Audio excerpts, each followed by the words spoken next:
हरे कृष्णा, राधे राधे। आप सबका वेलकम है वृंदावन सखी में। आई होप आप सब खुश होंगे और बढ़िया होंगे। तो फ्रेंड, जैसे कि आप लोग जानते हैं चैत्र पूर्णिमा को है हनुमान जयंती, और हनुमान जयंती पे हमें किस प्रकार घर में ही सरल विधि से पूजा करनी चाहिए, आज उसके ऊपर हम वीडियो लेके आए हैं। तो वीडियो एंड तक आप जरूर देखना। तो देखिए, हनुमान जयंती पे आपने पूजा करनी, उसके लिए सबसे पहले आपको एक लकड़ी की चौकी लेनी है। उसके ऊपर लाल रंग का या ऑरेंज कलर का आपने कपड़ा बिछाना है, और आपने फिर उसके ऊपर आपने 3 आसन देने हैं। ये देखिए, एक आसन, ये दूसरा आसन, और एक आसन यहाँ पे। तो आपने 3 आसन देने हैं। आपने सबसे पहले, और आपने हनुमान जी की, अगर आपके पास मूर्ति है, अगर आपके पास फोटो है, जो भी आपके पास है, आपने इस तरह से इसको विराजमान करना है। मेरे पास हनुमान जी की मूर्ति है, मैंने उनको विराजमान किया है। अगर आपके पास मूर्ति नहीं है तो आप फोटो भी विराजमान कर सकते हैं। और ये देखिए, मेरे पास गणपति महाराज जी भी हैं, और गणपति महाराज जी को भी हम विराजमान कर रहे हैं। तो आपने इस तरह से सबसे पहले विराजमान करना है। फिर आपने देखिए, गणपति जी की पूजा हम सर्वप्रथम पहले करेंगे। तो गणपति महाराज जी को हम स्नान कराएंगे इस तरह से। फिर हम गणपति महाराज जी को स्नान कराने के बाद तिलक करेंगे। हनुमान जयंती पे ऑरेंज रंग का ही तिलक लगता है हनुमान जी को भी, और सभी देवी देवताओं को भी। तो गणेश जी महाराज जी को हम सबसे पहले देंगे भेंट स्वरूप कलावा, और जनेऊ भेंट करेंगे इनको हम। इस तरह से जनेऊ भेंट करेंगे, और उनको पुष्प भी हम समर्पित करेंगे इस तरह से। फिर हम करेंगे हनुमान जी की पूजा। बड़ी ही सरल विधि से हनुमान जी की पूजा करेंगे। हनुमान जी को वैसे मैंने पंचामृत से स्नान पहले से ही करा दिया है, तो आपने नहीं कराया तो आपने इस तरह से, अगर आपके पास तस्वीर है तो आपने इस तरह से उनको स्नान कराना है।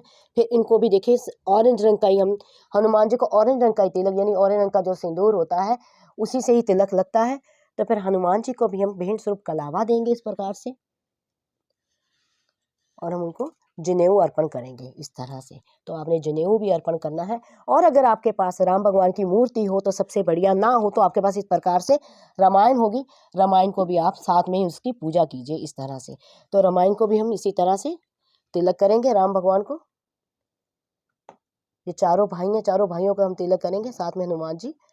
तो इस तरह से हमने पूजा करनी है, और पुष्प चढ़ाने हैं हमने भगवान राम को भी। पुष्प चढ़ाने, जो से पुष्प आपके पास अवेलेबल हो वो पुष्प आपने चढ़ा देने हैं। लाल मिल जाए सबसे बढ़िया। मान लीजिए लाल नहीं मिल पा रहे हैं तो अगर किसी भी रंग के पुष्प आपके पास हो, वो वाले पुष्प आपने चढ़ाने। और बहुत सरल विधि से हमने पूजा करनी है। अब हम जो है सबसे पहले दीप प्रज्वलित करेंगे। दीप प्रज्वलित करने के लिए भी हम इस तरह से दीपक को नीचे सिंहासन देंगे इस तरह से, और फिर हम दीपक को जलाएंगे। इस तरह से हमने दीप प्रज्वलित करना है। तो मैं जो भी पूजा आपको बताती हूँ, मैं बहुत सरल विधि की पूजा बताती हूँ, जिससे आप सरल विधि से घर में ही आप पूजा कर पाएँ। तो अब कहीं कहीं लोगों के विचार होते हैं कि स्त्रियां हनुमान जी की पूजा नहीं करती हैं, तो आपकी जो परंपरा है उसके अकॉर्डिंग आप कर सकते हैं। तो अब हनुमान जी को हम भोग अर्पण करेंगे। तो देखिए, इस तरह से हम लड्डुओं का भोग लगाएंगे। हनुमान जी को लड्डू अति प्रिय हैं, तो लड्डुओं का भोग लगाएंगे। हनुमान जी को केले भी अति प्रिय हैं, तो हम केलों का भी भोग लगाएंगे इस तरह से। और अगर आपके पास नारियल हो तो आप नारियल भी हनुमान जी को चढ़ा सकते हैं, क्योंकि नारियल भी जो हर पूजा में विशेष जो इसकी पूजा होती है और भेंट स्वरूप चढ़ाया जाता है। तो इस तरह से सरल विधि से हमने जो है हनुमान जी की पूजा करनी है, बड़े ही सरल तरीके से। तो ये हमारे पास पंचमेवा है, हम पंचमेवा भी भेंट स्वरूप प्रसाद रूप हम चढ़ाएंगे। और फिर इसके बाद आप चाहें तो आप रामायण का पाठ कर सकते हैं, आप चाहें तो हनुमान चालीसा का पाठ कर सकते हैं, आप चाहें तो जो भी आपको पाठ सरलता से हनुमान जी का आता है वो पाठ, सुंदरकांड का पाठ आप कर सकते हैं। तो इस तरह से आपने सरल विधि से पूजा करनी है। तो इसके बाद हम आरती के लिए कपूर से आरती करेंगे, क्योंकि दीपक एक बार जब हम जला देते हैं, दीपक को वहाँ से हम हिलाते नहीं हैं, हमने उसको आसन दिया है दीपक को। तो इस तरह से आपने कपूर जलाना है। कपूर चला के आपने सबसे पहले गणेश जी की आरती करनी है, गणपति महाराज जी की। फिर उसके बाद भगवान राम की आरती आपको करनी है। फिर उसके बाद हनुमान जी की आरती भी आपने इसी प्रकार से करनी है, क्योंकि बिना गणेश जी के कोई पूजा संपन्न नहीं होती, और बिना राम जी के तो कोई भी पूजा जो हमारे हनुमान जी स्वीकार नहीं करते हैं। तो राम जी की पूजा आपने सबसे पहले करनी है, राम जी का भी पाठ करना है। हो सके तो आपने रामायण का पाठ करना है, सुंदरकांड का पाठ करना है, और आपने इस तरह से। और जब भी पाठ करने बैठे तो विशेष आप चीज़ का ध्यान रखें, एक लोटा पानी का भर के अपने पास अवश्य रखें। पाठ करने के बाद जब आपने उस लोटे का जो जल है वो अपने घर के सब फैमिली सदस्यों को आप पिलाइए। और घर में सारे छिड़काव कीजिए। इससे घर में सुख शांति सुख संपदा बढ़ती है और घर में वैभव आता है और घर में शांति रहती है। रोग क्लेश दुख सब निवारण होते हैं उसी जल से, क्योंकि वो जल जो है उसमें भगवान के नाम की पावर आ जाती है।